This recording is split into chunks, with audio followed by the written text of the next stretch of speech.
Hello, everyone. Welcome back to Love is Blind, Season 8, Episode 9. Hi, I'm Taylor. I'm John. Nice to meet you. Okay, so Taylor and Daniel are meeting Daniel's family. Everyone's really cute. There's doggos, there's siblings, there's parents. I think it's going pretty well. My favorite part about him, he kept referring to his future wife as the mother of his children. And when he was saying it, it was just like, oh my, who is this man? The future bride is the mother of his children, which does play into this emphasis on becoming parents that I think is really prevalent in this part of the world, but also I guess forces us to have the tough conversations around parenthood. You know, it's interesting when you think you're a person who's going to have a baby and then you get married and things change or you realize you can't have children. And I just think that's a really beautiful way to kind of know where your values are in line, saying I'm going to enter this marriage thinking of you as the father of my children, which I do recommend people do. Think, can I have a baby with this person? Even if you don't plan to have children, I think what's important is that you marry somebody you would kind of trust to have a baby with, you know, if that ever happened, because you never know if, you know, in very hard circumstances, maybe you have siblings who have kids and they pass away and then you adopt the children. Like, you never know. I think what it's really trying to speak to is your character more than the literalness of you must now be a parent because I see you as the mother of my children.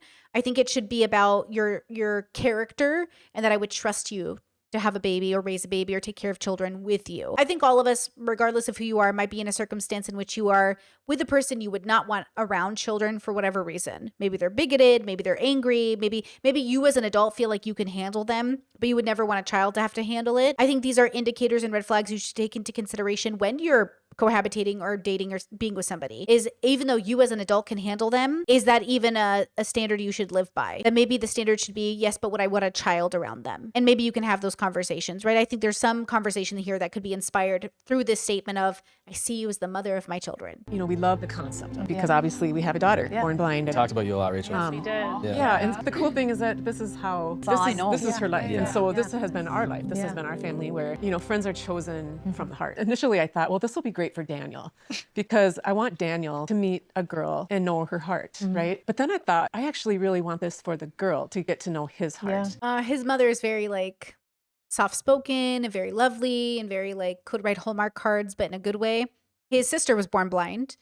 And so the mother was saying that this is our life. Like, our life is that, you know, we choose friends and family not because of how they look, but because of their character, basically. I'm summarizing it. But yeah, I think that's an interesting thing to remember, is that regardless of how weird this feels for people who are used to seeing, people who don't find partners all the time and don't know what they look like. So this emphasis on physicality is so fascinating. Because we talk about it so much on the internet, like, oh, how important is physical attraction? I'm not convinced it's as much as people think it is, though I'm sure it plays a role. Kind of going off of what Mom said, it's like, this is my world. It's like, I can't see somebody's face. And so listening to you guys talk about your dating experience, and I just thought, whoa, you talked about all these things and you had all these feelings and you proposed before you even saw what the person looks like. I really, really respect that. It's incredible. Thank you. Just to take it down to the brass tacks, are we in a place of approving of Daniel and Taylor getting married? And the answer is without reservation. There we go. Very warm family, very welcoming, very open-minded. I don't like being told what to do, no. Oh no. I know. Yeah, that kind of explains me in general. Lauren, how are you feeling? I'm good. Okay, so Dave and Lauren went to the place where Lauren does part-time work and just like that, you know, the cycling clubs, and David got his butt kicked, and they're just kind of having chatter with coworkers and friends, and here we are.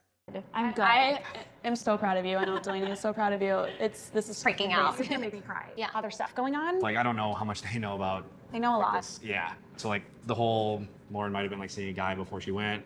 Really quickly though, like, I would have never considered him being in a relationship. It did not feel like there was anything I was hiding from you. I love that the girl was like, who? Like, literally who? And like, that's so important, right?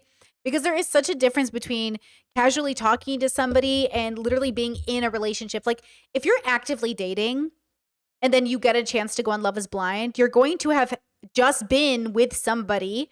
Because like, if you're a person who's going on first dates, like even twice a month, you would have just went out with a guy 2 weeks ago and then all of a sudden you're on the show. Like, it doesn't make sense to count casual dates as partnerships. Like, I understand the concern, but I don't get it. Because if, like, again, if you're actively dating, then you were just always talking to somebody. I don't know. I guess that's what I'm trying to figure out. It has been a lot, especially with, like, the connections that I have with, you know, the guy and, like, certain people. It's just kind of been a lot trying to explain to friends and family. I just wish the story was, oh my God, you know Chris? Oh my God, she dated Chris for a second before coming on the show. And we found out we were friends. How crazy is that? But instead it's, hey, you were dating Chris. By the way, Chris is not his name. I just made it up. But it's like, oh, you were dating Chris. Were you serious with him? Instead of it being something funny and a coincidence, now it's something like possibly malicious, which I don't know if they're playing up because of production. Like a part of me is like, did production tell you to play this up? Because like this so does not matter. Do you feel that? Like you're kind of like going back and forth with it? 100%. Okay, well, I can tell you that I know this guy. He dated someone that we used to work with for 7 years. 7 years. And never got married and then broke it off. Like I used to hang out with them. Lauren like just happened to match with him on Hinge. And like we would have hung out with him if they were dating. Yeah. Her last relationship, we knew the guy. Like we had met the guy. Which is like, kind of she like brought we him all hung around. out. We met him. This Yeah. other person, he never hung out with us. He never We came didn't date. around. It wasn't we real. didn't They date. didn't date. Like Literally, it's like wasn't even a thing. it like makes me so mad because our last message was like from a message in 2019 when I hung out with him and his ex. And then Oh, God, this is so funny being a part of like the small communities. Why is this guy trying to be a main character? Like, I'm sorry, you're not the main character in these girls' life. Like, you're just some guy, dude. And I think it's that idea that like, I'm not just some guy. We matched on Hinge, bro. We had a date together. Dude, you're just some dude. DM'd me on Instagram. And I was like, this is weird. Yeah. And he said, oh, should we blow this wedding up or what? This guy wants to be on TV. So mad. Like that's the type of guy Oh, so now they're accusing him of wanting to be on TV. He's an attention seeker. Dude, like, it's just him feeling sad about himself. Seriously. I'm trying But to. it's interesting because Dave knows him. So does Dave not understand his character, or does Dave casually know him? See? Does Dave know him? Like the girls know he's a bad character, or does Dave like know him but like casual, so he doesn't really know him? Why is he trusting the guy's perspective more than the girls? Misogyny. It's like that sounds very true. You know? Yeah. The timeline of everything is kind of hard for me. I don't know. Like, I don't know if I would have been like seeing someone up until It literally the was weekend. That's what my friends have told me, is that like they hung out like right away before she left. Absolutely. And I was like, okay, that's. She was with us. This is where my mind spirals, because I'm like, would she have ever told me about this? Well, he would have found out you have mutuals. Like, yeah, this is Lauren should dump him. This is so inexcusable. This like attitude. Like, get this guy on the phone and tell him just leave Lauren alone. Like, obviously something's up with the dude. Because like, why are you being weird? Lauren, where's the receipts? Where's the receipts of them ever being a couple? Where's the receipts of them, even if they had sex? Who cares? Y'all never do hookups in Minneapolis? I don't know. Why is this so serious? Dating apps before? Before, yeah, but not recently. Have you like flirted with somebody at a bar prior to going on the show? Yeah. That's You're gonna be looking like that's gonna be just about as similar as serious as that. Yeah. Yeah. So again, though, I'm trying to figure out. What is he doing? Why is he this way? Why is he insecure?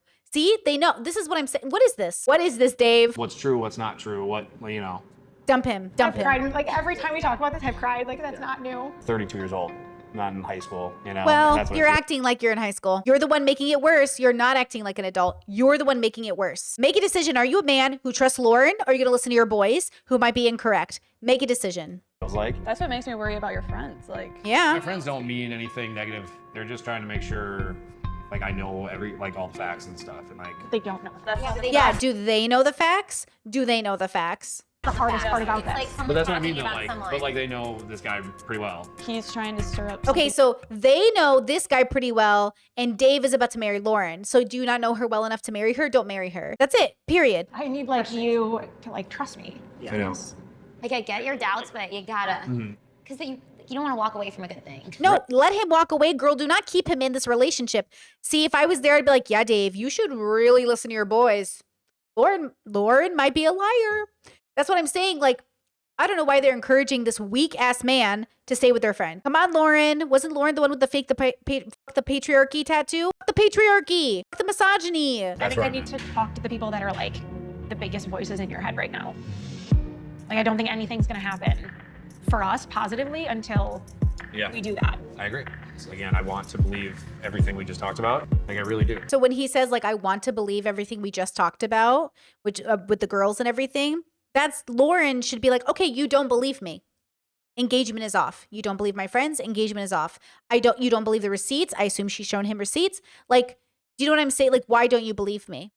Why is my story less believable than your boys telling you about this guy? And that's the question. Now, to be fair, Dave did just meet Lauren in a sense, but also that's why you can't rush into these unions. And Dave has a right to feel insecure about it. but Lauren should be learning and being like, he's not ready, and that should speak volumes. The fact that she's working hard to make space for his worries, in my opinion, is a mistake. I think you're way too worried about something I've already explained to you was casual. And if you're going to be this insecure and jealous or something, or I don't know what jealousy is, like a fear of losing, just because I saw some guy on Hinge before I came on the show, he's going to be weird your whole marriage, dude. It's hard for other people that aren't in it to understand really like how it works and like what it feels like. You guys looking in is like, it's 10 days, there's no way. For us, we were in there and there's no phones. You go into these pods and you're talking to each other and it's not, what's your favorite color? It's like, are you ready to get married? Yeah, it's not your favorite color. It's not casual. See, unlike the pods, okay, regular life is usually pretty casual. It's pretty lax. You can have tough conversations, but you're not as like intentional necessarily, especially when you're younger. And that's why I think it's so weird that Dave is being so weird about Lauren's situation. But Devin's right. Like in the pods, you're kind of really asking the questions, which I think regular dating should be, by the way. I do think if you're dating, you should just tell people I'm here for casual. I'm not ready to get married, but I want to mingle. Or I'm looking for marriage, but I think I'm also like learning about myself. Or I'm ready to get married. You know, I think these are different stages of your life. I don't think you're obligated to be at a certain stage at a certain point. Your life is your life. But I do think that if you're serious about marriage and dating, like before you move in with somebody, I don't know, girls. I don't know if I think you should live with people before you marry them. Like, I mean, let me rephrase because that sounds so weird. I've lived with partners before. It's so hard to move out of people's places. I will say that I think I value having my own space, and sleeping at someone's apartment is great. I think you can spend a lot of time with them. I think you don't have to live with them to learn who they are. If you want to take the risk of living with somebody who might not be safe and you eventually have to break up with, like I've lived with partners I felt unsafe with, and that was really weird. And I'm lucky that I was lucky to get out and not have to worry about it too much. And I'm not saying anything would have happened. I'm just saying that I was scared. And the fact that I was scared was enough for me to consider never doing it again, which I never did. So even with my now married partner, I told him I'm not interested in living with him until we're engaged. And that's what we did. And it was great. And I talked about my faith, and then I asked about kids. Like those were two really big things for me. We're really strong in our faith, and we're really family oriented. You know, we've taught our kids God's first and really push going to church. And well, that's probably why he wasn't going to be with Brittany, our queer queen. Have God number one in their life. Yeah. That's something really big that I always wanted for him. Your mom and dad, I'm assuming they're Christians too. Yeah, they are. Yeah, no wonder. Like homophobia is, I assume they're anti-gay in the household. Do you know what I'm saying? That's why he reacted the way he did to Brittany. I'm so proud of her. Brittany is like the greatest example of standing up for yourself as a queer person. I love her. Personally, the prenup, it kind of, when she said that, kind of made me nervous. When people think of prenup, they think it's not going to work out. That was probably my only thing. I was like, When she told me at first, it caught me by surprise too. I wasn't expecting her to say that. But then if a divorce does happen, typically somebody gets kind of screwed over. But in her mind, it's like, I don't want that to happen, and it's fine. No, and it wasn't. It's not something that she's like going in thinking. I think it's just more of the day and age. Right. And I told her if we come to like an agreement on what it should look like, I would sign it. I'll sign it and tell you every time that we don't need to worry about that because it won't matter anyway. Correct. Right. Yeah, I think going into a marriage thinking you're going to get divorced is a negative, where you know, but I think going into a marriage and being realistic about the possibilities of abuse arising, something going incorrect, legally just needing to get a divorce if it's more of an incentive. Funny enough, people get divorced and stay together because sometimes legally it makes it easier for things to happen. So I'm not anti-prenups personally.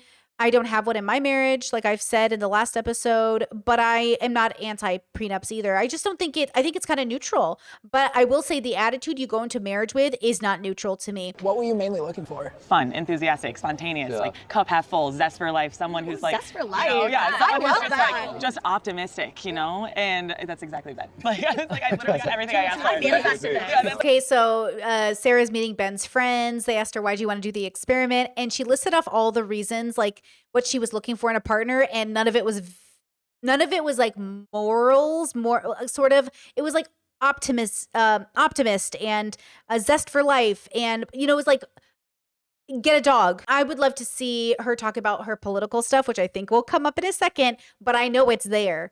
Isn't that funny? When we know Sarah is politically minded, we know she has strong values, but isn't it interesting when people say like, what were you looking for? She mentions none of them yet. I think we're socially trained to do that. I think we are socially trained to sort of mention the superficiality of it all instead of really digging deep and being like, oh, we have the same values. We're both like pro-gay. We're both pro-this. We're both this. Like, but what, you know what, anyway, I thought it was interesting. I feel like core values wise, do you feel like you match? So my sister's gay and she's like my best friend. And so a huge thing in my life is like, I need someone who's accepting like equality and like everything. For sure. Like, that's huge in my life. And I have a girlfriend too. Oh, nice. Okay, so Ben's friends all agree equality is important, and we have a queer person representing. Love her. Yeah, okay, lovely. I love it. Like, just so you know, I'm gonna gay drop. I'm gonna gay drop. Okay, we love it. We love it. Which makes me hopeful for Ben being more queer friendly than even I believed him, but now makes me question, what happens at maybe the spoiler I got wasn't really a proper spoiler. Let's see. Would you go to service with Ben? Yeah, no, I'm spiritual. I'm very open to like attending a service and like seeing how it is. I'm just trying to figure that out, but I'll definitely attend, you know, and go. You guys are glowing. Like, this is like amazing to see. Yeah, you guys are glowing. Like, They are glowing. They seem really, really in love right now, and I just don't know what's gonna happen now. And now I'm questioning everything I think I know about them, and I don't know what's gonna happen. But they are very happy right now. How did you think the meeting went with my family? I thought it went really good with your mom, good with your dad, not great with your sister. Why didn't you think it went great with my sister? I just don't think she likes me, which is fine. Very observant, Joey. Okay, very observant. Well, it's not fine. Not everyone has to like me. It's not fine because she needs to. She needs That's to. up to her. That's not like. But she needs to give I you a don't. I mean, the chance. question I would have then is, did I give a reason for her to not like me? No. If so, then I would say, okay, give me constructive feedback. Tell me like what I did wrong or what I could have done better. Well, you did nothing wrong. I want to make that incredibly clear. You did nothing wrong at all. She's just tough with really anyone. Okay, interesting. So they're having like a real conversation. So she was previous to this really giggly. They were on the floor, high energy, but they do have a serious tone to them. And I'm really happy that's true because I would have been concerned if they were always golden retriever mode. But this is like, they're having like a real conversation. Friend or otherwise. Okay. And what she said to me, she's just worried about if we're good for each other, which is a very valid thing for her to. Why did to she say think. that? I'm just curious. Has she ever thought anyone was good enough for you? I don't think so, actually. No, she hasn't liked Why? anyone. I don't know. Wondering if there's any like jealousy aspects in there. Ooh, so Joey's wondering if the sister's been jealous. There's unresolved issues there. Why has she never approved of Monica's exes? I mean, to be fair, I don't think anyone's ever approved of my exes, but to be fair, they were not great people. So to be fair, I really picked really bad people in my 20s. I didn't even approve of them. You know what I mean? Like, but I do think there is something there that Joey's picking up on. I picked up on it when the sister said, I always thought I'd be the first one to get married. Like you could have proposed to your man, girl. Like, I think there might be something there, but I don't know what it is. That's why, I want you guys to talk. Yeah, talk to her. I think you guys gotta talk to her. No, I know. We will. Trust me. So how did you get interested, Daniel? They reached out to me. Oh. And I thought, honestly. Can you imagine Love is Blind slides into your DMs and they're like, hey, do you want to be on this show? Because Daniel says they reached out to him, right? That'd be so interesting to get that DM, hey, do you want to be on our show? It's kind of surreal to think about. At first it was like, I don't know, I'll entertain it kind of as a joke. And then I got really thinking of the idea of Love is Blind and my past relationship history. And also even with my sister. My sister's blind. I saw how she loved people and it was all just based on who they are. I was like, wow, that could actually be pretty interesting. For as crazy as it seems and as whatever, I will always be grateful for whatever reason they picked me to be there because my life is changed forever because of it. We also talked about it's not something that we would feel a pressure to do because of the circumstances that we're in. Right. But the process has gotten us to this point, and this is not a point I maybe thought would ever happen. Coolest thing I've ever been a part of. Yeah. Just feel like the luckiest guy in the world. Yeah. I mean, where in what world did you ever think you would get engaged and not tell me? Moments like that are priceless. I feel left out of it. So the mom feels left out of the process, which is fair depending on your family dynamics. I mean, yeah, depending if your life is your family. And I think there has to be a conversation about this. I've always been the black sheep in my family. I've always been the rebel in my family. And even though my life is partially my family, my life has never always been my family because the truth is I will always pick my joy over my family. I think I was always put in that position as a queer kid in a homophobic house. As a queer kid in a homophobic house, you can't make your life your family's. Because if you do, you have to be in the closet ultimately. And I ain't going back in no closet. So with that said, I think that Taylor's mom feels left out of it because Taylor says her life is her family. Daniel says his life is his family's. So then there is a conversation to be had about the mother's feelings, because if your life involves and includes your mother's feelings, then it is kind of interesting that she was left out of it. But also, I think at some point she's allowed to feel hurt about that, and she's allowed to accept that it is what it is and it had to be that way. But yeah, I think it can be hard as a parent or as a sibling or a friend to sometimes realize like you will be left out of your friends, daughters, whatever, their decision making. I think for some people, they expect to be more involved than others, right? Like I was thinking about this, like in terms of my own life, I called people and said I'm moving to Croatia. Like they were not a part of that process, but for some families, they would be a part of that process. Like, how do you feel about me moving? And maybe you would say, well, my mom doesn't want me to move, so I'm not going to move. But like, I don't live that way. You probably don't live that way. I would never not move overseas because my parents didn't want me to. Like, I wouldn't even consider that a possibility. I mean, I'd be open to hearing their thoughts, but it never would occur to me to not move to Croatia because my parents didn't want me to. But for some, I assume for Taylor, it would. So then if we put ourselves in Taylor's bubble and her shoes, it makes sense her mother feels hurt over this because it doesn't match up with how Taylor said her life is her family. Okay, so that's a way for us to think about it, right? Instead of thinking, oh, the mom's making it all about her, maybe she's making it all about her. Or maybe Taylor has given her mother permission to make it all about her because she says that her life is her family's. I don't know. Yeah. Which is a big deal to be left out of. But we got to tell you as soon as we could. Yeah, I know. It was interesting not being able to communicate with you guys because in dating, in everyday life, I'm quick to ask for opinions. And so this was truly a process that I had to only rely on my gut and my gut alone, which is probably something that I've ignored many times in the past. And I wonder sometimes when you live for your family, if you cripple yourself because you don't let yourself actually learn to trust yourself. So this might have been Taylor's only opportunity to do that. That's what I went off of. And so it gives me a bit more of confidence that it is good and right. And that she can trust herself, that she can trust her own decisions. Sad as I was to not have you guys a part of that part of it, now you get to be a part of this. Yes. Okay, so the parents are meeting each other, and her parents are celebrating 50 years together. It'll be 34 in August. So 34 years together. This is a very specific bubble, girls. Yeah, I mean, my parents have been together for decades, right? Like, when you come from a family where your parents have truly been together for decades, it's a very different experience. Like I said, I don't know very many divorced people in my life. I mean, obviously I know divorced people. It's just not it's not the majority, so it's interesting. Yeah, wow. What an interesting bubble. It's very important to me that he realizes that it's forever. Yeah. Mm-hmm. And that he needs to be her everything and keep her safe and to be the father of her children, our grandchildren, by the way, if that's good. And keep that in mind. Is a big, big task. There's no going back on this. We don't have divorce in this family. So she said we don't have divorce in this family, which is true. Now, hopefully they don't have divorce because everyone's healthy and in love, because that does happen. And hopefully that's the case. Obviously, you don't want to have a relationship with divorce in which you force your kids to stay in bad marriages, even when there's abuse or infidelity, because there's no divorce in the family. So hopefully we're communicating there's no divorce in this family because everyone picks the right partner. Yes. Just so that's out there.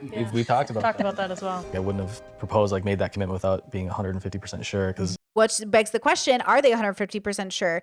Again, nothing wrong with them saying no at the altar, but I think it's important to go into marriage loving the real person that you're marrying, the consciousness, and building a life with that consciousness, What do you think about these guys? As you guys know, as your children become adult children, you can't really tell them what to do anymore. You can be there to support, you can be there to encourage, you can be there to help. It comes to a point where you have to put your trust in their decisions. We're now in a place of encouraging and uplifting and how can we help and what can we do? Support. Yep. Mm-hmm. Clearly, between the four of us, we have a lot of experience. Yes. There's no perfect person. There's no perfect marriage. Right.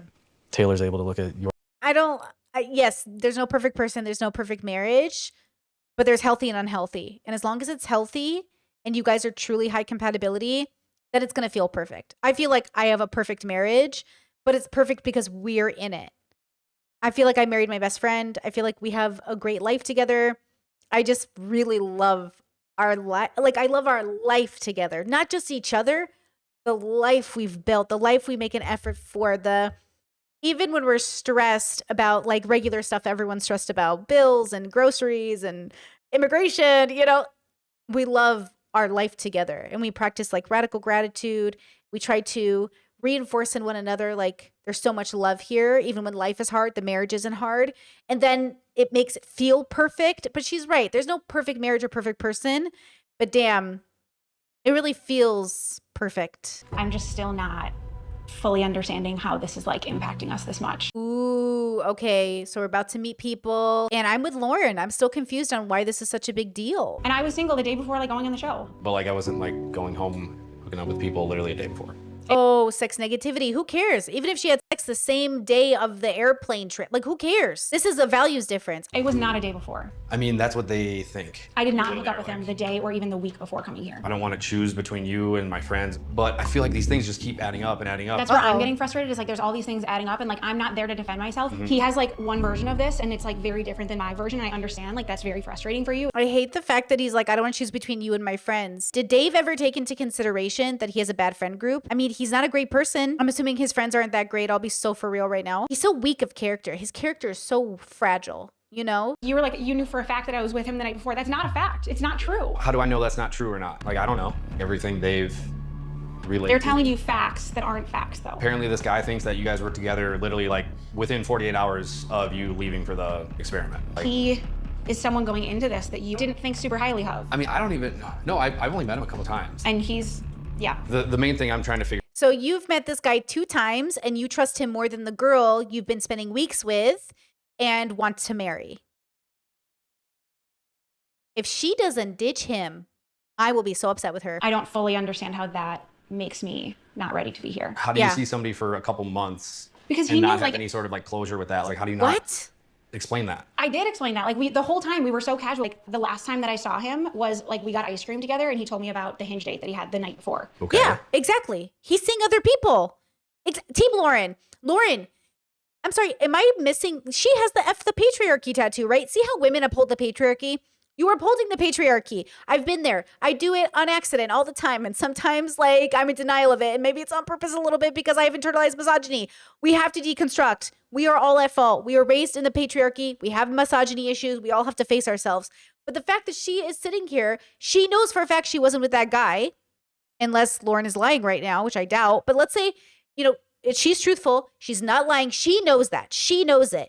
Why is she even entertaining the fact that Dave is trusting this stranger over her? This was like a very explicit, like friends with benefits situation. I don't understand how like me hooking up with someone, me like being friends with benefits with someone for like 2 months equates to me not being ready for marriage. Amen. And like that's where I'm struggling too. I'm not trying to like hide anything. Like I'm so honest with you about all of this. Everyone in my life is so confused like why this is a thing. Look, some people don't believe in friends with benefits, and if he's prudish about it, if he's like, oh, girls with friends with benefits are hoes or something, ditch him. What's like there's like I don't get why the math isn't mathing for Dave. We're about to get married. I know. It's weird that like you were with some other guy and then next thing you know, like I'm spending every night in the same bed with you. And like we barely even hooked up. And it's just I know like, because like you've been somewhere else for the last week. I have, yeah. And I feel like for good reason too. Like if I was seeing somebody going into this experiment. So he's mad that she hasn't slept with him. Okay, wait a second. She's mad. He's mad that she had sex with a guy off Hinge, but won't have sex with him, and they're gonna get married. Interesting. I mean, honestly, like, did she get tested after that guy? There should be a waiting period before having sex with a new partner anyways. Have they talked about things? Does she feel safe with Dave? I mean, I understand the idea that you feel safe enough to marry me, but not safe enough to have sex with me is confusing. So I think Dave should just say that. Dave should say, well, I'm confused why we haven't been intimate. And then I would love to hear why Lauren hasn't desired to be intimate, because that could get us somewhere, right? I feel like I like lost you this week. I just like don't know what else I can say I know. or do, or like I don't know what else to show you that like I'm here and like I wouldn't be here. I wouldn't be like doing this shit if this wasn't for you. Like this really sucks. But like the end of it is like you and I figuring it out, and like I'll do it. I don't understand. Like I assume they're having the conversation, or maybe they will and we're not hearing it. Ask him if he has any issues with friends with benefits, because it sounds like he does. Well, it is a bubble thing, right? Like there's some bubble miscommunication happening, right? But like you have to like meet me halfway. I know, and I'm trying. I really am. I've been trying. I hear it not only from my friends, but like my sister has mutual connections. She's just like, who is this girl that you're engaged to that was like with some other guy? I've never in my life had to like defend my character. I'm saying sorry for that because you don't deserve to get that type of treatment from people that don't know you. Because I know you, I feel pretty damn well. You're like one of the best people I've ever met. That's part of the reason I fell in love with you. I guess I'm just really trying to tell you like I'm struggling. I'm just like going to bed at night. She was just doing this with some other guy like right before she came here. I was not going to bed with him at night. I'm just saying, like that's in my head, Oh that's my what God. it feels like. He's and it's pissing been me very off. hard. He's pissing me off. This is sex negative. This is everything I hate about people who won't be introspective. and deconstruct. Like, why is this such a problem for you? Make it make sense. Like, you keep saying the same things over and over again. Just like, why? Make it make sense, please. I am still in love with you and I still am there with you. I'm just also trying to wrap my head around this whole situation. I love you too, and I want to marry you. I think there's no question. Girl. I'd rather us like not go our separate ways tonight. I mean, see, that's where like I would, because I don't feel comfortable right now like being here. Is he seeing somebody else? Is he sleeping with another girl? Why would you leave the apartment and not want to talk it out with her or spend time with her? Sussy baka. She's telling, so okay, did I misunderstand? Like the whole week he's been like away from her. He literally hasn't been with her every night. So his one opportunity to build with her isn't there. Why is he blowing this so? Is he just finding any excuse to break up with her? He is. He wants to break up with Lauren, but he doesn't know how to do it. So he's creating this whole conspiracy theory around her being this like what's the word? What's the misogynist word? Delilah, succubus. There's another word for it. I'm blanking. Is that what's happening? What is she doing? What is he doing? I'm not trying to walk away. You are. You are. I also don't know what else to do. Leave. Go away permanently. So they were going to have the friends over and host and get to know her. But now it's like, you go meet up with the boys and I'll stay here. Please. You deserve so much better than whatever the fuck this is. See, this is the thing. It's overwhelming to like get our phones back, you know? What was the big gasp? There's this girl on TikTok. She doesn't say any names, but she says like in Minneapolis they're filming. She's crying in it? Yeah. She's crying. She's basically just saying like, I'm so sick and tired of like reality TV. Like I think like celebrating shitty men and like how they treat girls. Do you want to watch it? I think she's referencing me. What? Yeah. And okay. I had seen it. When? Literally when we were What? at the brewery. I saw this come out and I'm like, screw this. I don't want to give her any ability to like do anything with me or if she decides to release my name or anything. What? I don't want to give her any control over that. So I blocked her. And cause she had blocked me from seeing her TikTok feed. What? Why? Why would she do that? Probably because she doesn't want me to see this. I don't know. I haven't talked to her in over 4 years. But why would she react this way? Is he saying he has like a stalker or like a girl who's a problem and he didn't tell Sarah about it? She was like how I manipulated her and did all these different things. I hate talking bad about people, but it's like she's overreacting. Overreacting? So how did you meet? Tinder, I think. Never even hooked up. Never hooked up? Never hooked up. I wish I could give you a more like, yeah, it was a dramatic breakup. I didn't treat her well because of this reason or this reason. But like, I just honestly don't remember. I just honestly can't remember what happened. What? I don't like that you don't remember. Yeah, what? I don't like it either. Legit, I remember my relationships 4 years ago. This wasn't a relationship. It was someone I went on, I think maybe one date with, and then met up at like bars. And what I remember was that I just ghosted her. I can't tell you why I ghosted her. I can't remember. Why is she crying if you just ghosted her? Like that's what makes it difficult for me to believe. Ghosting is really painful. I think we also underestimate how incredibly devastating it is to be ghosted by somebody. Getting ghosted by somebody casual, less who cares, right?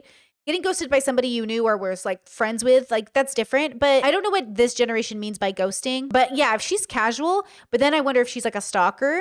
But if she's not a stalker, then why is she, what does it mean? What does this mean? Still crying about it 4 years later. Like, I know. Didn't you go to her house? Yep, like it was like one of those where it's like you meet, you date, like you on a date. You kiss? Yes, I think we kissed. You meet up didn't at the hook bar. up? Didn't hook up, no. Nothing. I don't even know if we did talk after the 4 years, but I wouldn't be surprised if there's like a DM or something here and there. And like, I don't want to get inside my head, but like, I'm not going to dismiss what she said. Ben. I know, and it was such a small amount of time. Well, hold on. Ben's saying that he didn't feel a need to tell Sarah about it. Sure, if he ghosted the girl, never heard from her, but he saw the video and then didn't tell Sarah about it, even though he thought it was about him. I'm telling you now, if more comes out of this, if I find out like there's anything at all, I won't be able to trust you. Yeah. Okay, Sarah. Okay, girl. Putting down your yes, girl. Okay, she's very like, I like her attitude of like, I don't like this. I like that she advocates very strongly for herself. I'm just telling you now, like I need to know everything. Okay, girl, no spoilers. Okay, girl, we did it. So that's the end of the episode. I'm very curious to see what happens. I'm excited to see what happens, but also I hope he didn't really hurt anybody. I hope this girl is just trying to get on TV. I hope he didn't really hurt anybody because that would just be so horrible. And I hope, at most it was a relationship that ended badly and they, I don't know. I don't know what I hope. I just hope nobody was really hurt. And I'm interested to see what the truth is. Yeah, wow, a lot happened in this episode, huh? I will say this though, so far the families have been so sweet. And it's nice to see these people coming from very wholesome families. Curious to see Dave's family. And then curious to see how Lauren handles Dave's friends, who at this point I hope she doesn't even meet because she breaks up with Dave.